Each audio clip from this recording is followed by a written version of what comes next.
ఈ పత్రికా సమావేశం నిర్వహించడానికి గల ముఖ్య కారణం ఆంధ్రప్రదేశ్ రాష్ట్రంలో గడిచిన 4.5 సంవత్సరాలుగా ఈ జగన్మోహన్ రెడ్డి గారి నియంత పరిపాలన వల్ల మోసపూరిత కపట రాజకీయాల్లో భాగంగా బలైన యువత జీవితాల గురించి, నిరుద్యోగ లోకం గురించి, అధికారంలోకి వచ్చిన తర్వాత జాబ్ క్యాలెండర్ ఇస్తాం, మెడలు వంచి తెస్తామన్న ప్రత్యేక హోదా గురించి, అలాగే మెగా డిఎస్సీలు అన్నాడు, ప్రతి సంవత్సరం 6,500 ఎస్ఐ కానిస్టేబుల్ పోస్టులు భర్తీ చేస్తానన్నాడు. అట్లాగే ఆంధ్రప్రదేశ్ రాష్ట్రంలో పెద్ద ఎత్తున ఉద్యోగాల విప్లవం తీసుకొస్తానన్న ఈ రాష్ట్ర ముఖ్యమంత్రి గారు అధికారంలోకి వచ్చి 4.5 ఏళ్ళు గడుస్తున్నా ఒక డూపు ఫేక్ జాబులు లేని జాబు క్యాలెండర్ని అధికారంలోకి వచ్చాక 2 ఏళ్లకు వదిలి, ఏది ప్రతి సంవత్సరం జనవరిలో ఇస్తానన్న జాబ్ క్యాలెండర్ని అధికారంలోకి వచ్చాక 2 ఏళ్ల తర్వాత ఒక డూపు ఫేక్ జాబులు లేని జాబ్ క్యాలెండర్ని వదిలి ఈరోజు ఆంధ్రప్రదేశ్లో యువతను మోసం చేశాడు.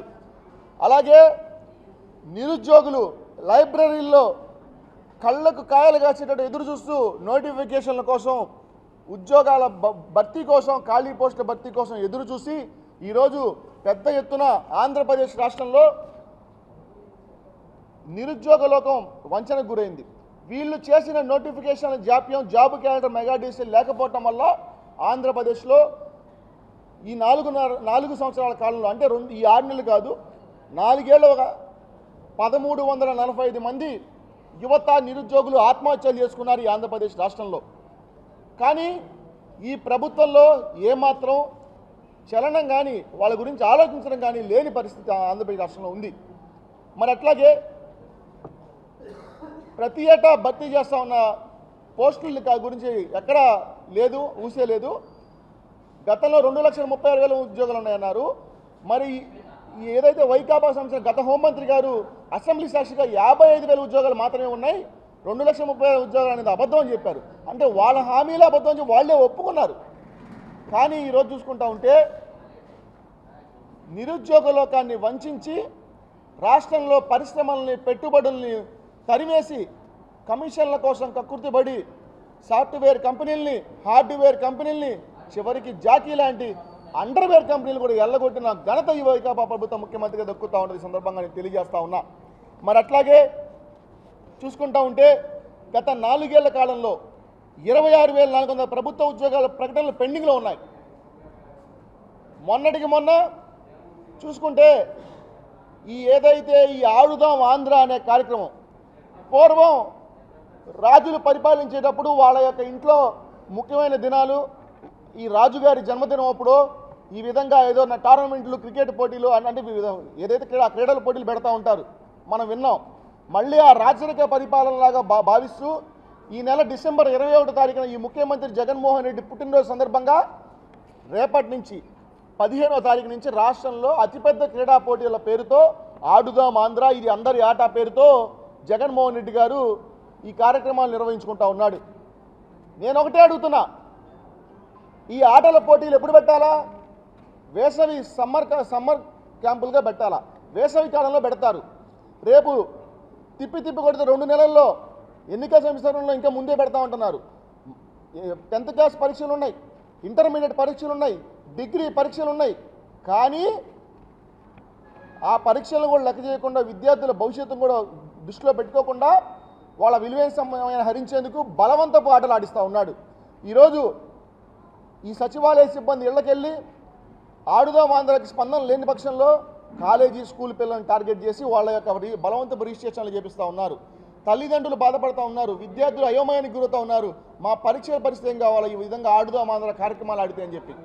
అంటే నేను ఒకటే అడుగుతూ ఉన్నా, ఈరోజు ఆంధ్రప్రదేశ్లో నిరుద్యోగ లోకం అడుగుతూ ఉంది, ఇది ఆడుదాం ఆంధ్ర కాదు, మాకు కావాల్సిన ఉద్యోగాలు అడుగుదాం ఆంధ్ర.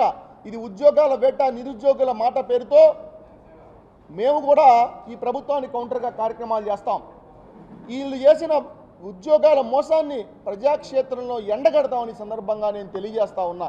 అట్లాగే రాష్ట్రంలో దాదాపు 77,000 పైగా ఉపాధి హామీ కార్డులను తొలగించాడు ఈ ముఖ్యమంత్రి. ఈరోజు చూస్తూ ఉంటే ఎంతో బాధేస్తూ ఉంది నిరుద్యోగులను చూస్తుంటే.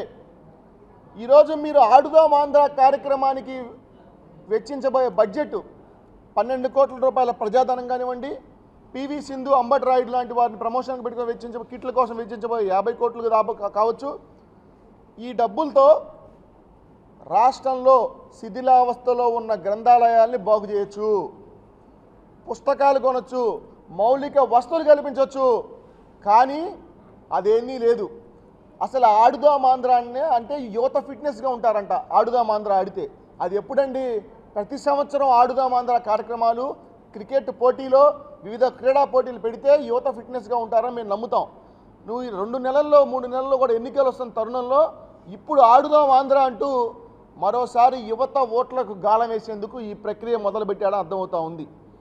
రాష్ట్రంలో క్రికెట్ స్టేడియాలన్నీ శిథిలావస్థలో మారిపోయినాయి. ఆ క్రికెట్ స్టేడియాలని బాగు చేద్దామని ఆలోచన రావట్లేదే. అసలు ఆటలు కరెక్ట్గా ఉండాలంటే క్రీడలు, మైదానాలు కరెక్ట్గా ఉండాలా, మౌలిక వసతులు ఉండాలా.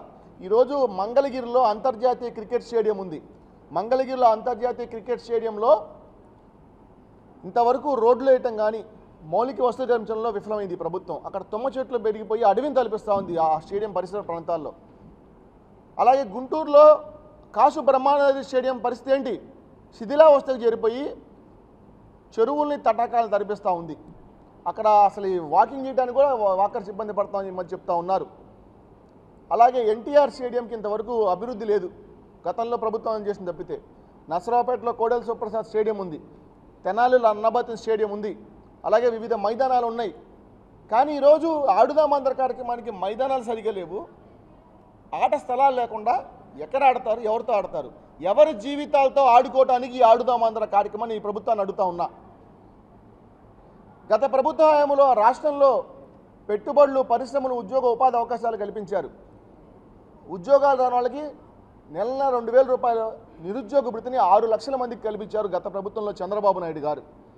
కానీ ఇప్పుడు చూస్తూ ఉంటే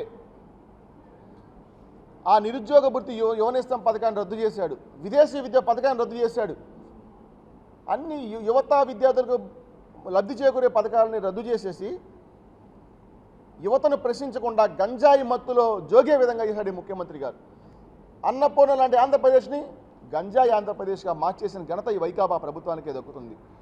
ఎందుకంటే మన ఏపీ బార్డర్లో పట్టుకోవట్లా, ఏపీ బార్డర్ దాటితే టన్నులు కిలోలు గంజాయి పట్టుకుంటున్నారంటే ఈ ప్రభుత్వం పరోక్షంగా ఈ వ్యాపారానికి ఎట్లా సహకరిస్తుందో అర్థం చేసుకోవచ్చు. డ్రగ్స్, మారక ద్రవ్యాలు, మత్తు పదార్థాలకు యువతను బానిసలు చేసేసి ప్రశ్నించే తత్వం కోల్పోయే విధంగా చేసింది ఈ ప్రభుత్వ ముఖ్యమంత్రి గారు కాదని సందర్భంగా అడుగుతా ఉన్నా. అలాగే మీరు వెచ్చించే ఈ బడ్జెట్, ఆడుదాం ఆంధ్ర బడ్జెట్తో ఎన్నో స్టేడియంలు బాగు చేయొచ్చు. మీ ఈ 4.5 ఏళ్ల కాలంలో మీరు చేసిన నోటిఫికేషన్ల జాప్యం వల్ల సుమారు 50,000 మంది పైగా నిరుద్యోగులు తమ యొక్క వయోపరిమితిని కోల్పోయారు. వాళ్ళందరికీ మీరు నిరుద్యోగ భృతి కల్పించవచ్చు జగన్మోహన్ రెడ్డి గారు నేను చెప్తా ఉన్నా. మరి అట్లాగే మా ప్రధాన డిమాండ్ ఏంటంటే మొన్నటికి మొన్న ఈ ఆడుదాం ఆంధ్ర కార్యక్రమం పైన వ్యతిరేకత వస్తుందని చెప్పి హడావుడిగా అమలు కాని నోటిఫికేషన్లు జారీ చేశారు. అందులో 893 పైగా గ్రూప్ 2 పోస్టులు భర్తీ చేస్తున్నామని చెప్పి నోటిఫికేషన్ ఇచ్చారు. ఆ తర్వాత మరుసటి రోజే 89 గ్రూప్ 1 పోస్టులు భర్తీ చేస్తామని చెప్పి కూడా నోటిఫికేషన్లు జారీ చేశారు. నేను ఒకటే అడుగుతా ఉన్నా, ఈ అమలు కాని నోటిఫికేషన్లు ఇవ్వటం ఎందుకు? నిరుద్యోగుల్లో లేనిపోయిన ఆశలు కల్పించి చివరికి వాళ్ళ యొక్క చావులకు కారణం అవటం ఎందుకు?